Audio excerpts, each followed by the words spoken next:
So, welcome back to Stephen's Four Wheels. Today, we're just going to have a bit of fun with this video. It's not a serious video at all. I think we already know the answer to the question that I'm going to ask. But I did have a thought recently about all my cars.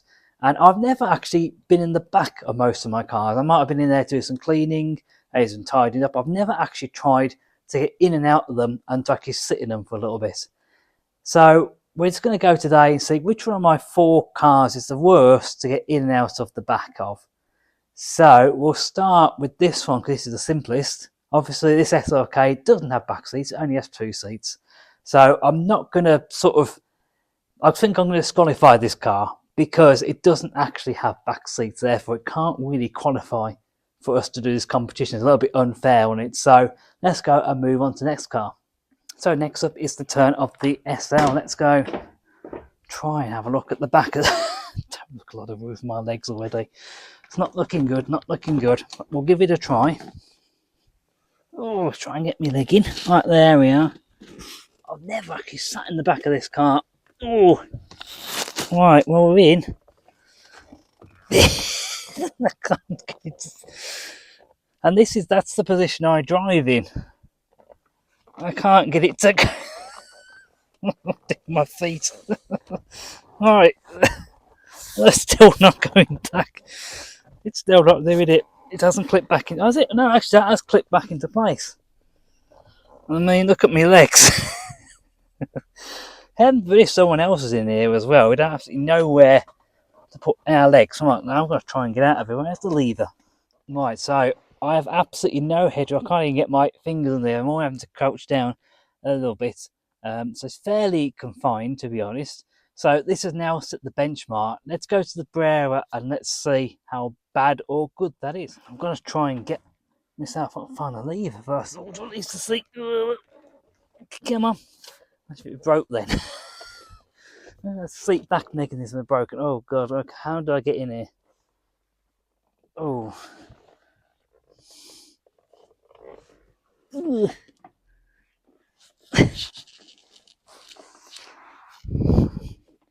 Alright. Hang on. Oh.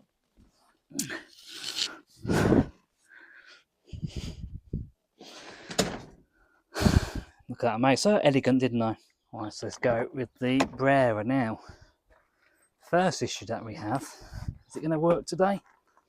There we go. It's quite stiff, that is. And of course, I'm doing this and I've vacuumed out the carpets the other day. That's a bit of a blow, isn't it? Alright. Alright, all we're in. Oh god, my head is already touching. Let's put this. Oh, that's not too bad. Admittedly, I can't put my legs out, but at least I'm actually able to fit my legs in. My headroom is worse. I'm either sitting like this or I have to sit like that. I mean, even at the sort of highest point in the middle here, I still have to twist my neck round just a little bit.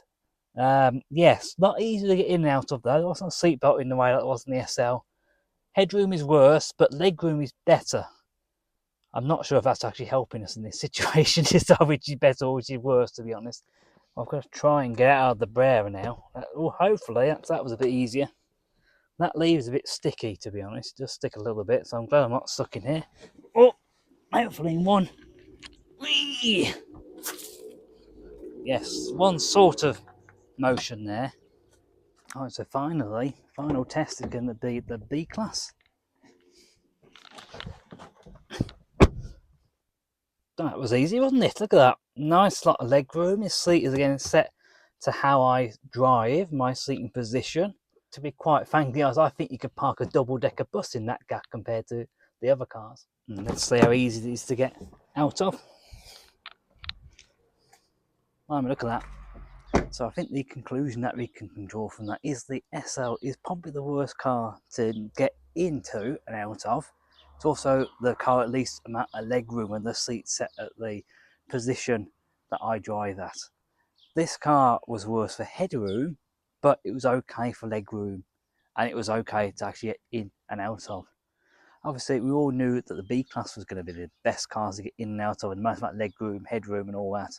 We also knew that the SLK was going to be the worst, mainly because it hasn't got those back seats. Now, the SLK, interesting enough, also doesn't in a way have a boot. It has a very small boot because obviously when you fold back the hardtop, which is the whole point of that car is to get the roof down, you end up with absolutely zero, well, I say zero, very little space in the boot. There is a little bit of space underneath, but you've also got to bear in mind that there's also very little opening to get that stuff in and out of. So it can be a little bit tricky with the SLK. And if I would say which is the least practical car I own, it definitely would be the SLK. So something a little bit different today, something a little bit of fun. Hope you've enjoyed it anyway. Thank you very much for watching. That's goodbye from me, goodbye from all the cars, and I will see you next time. Goodbye.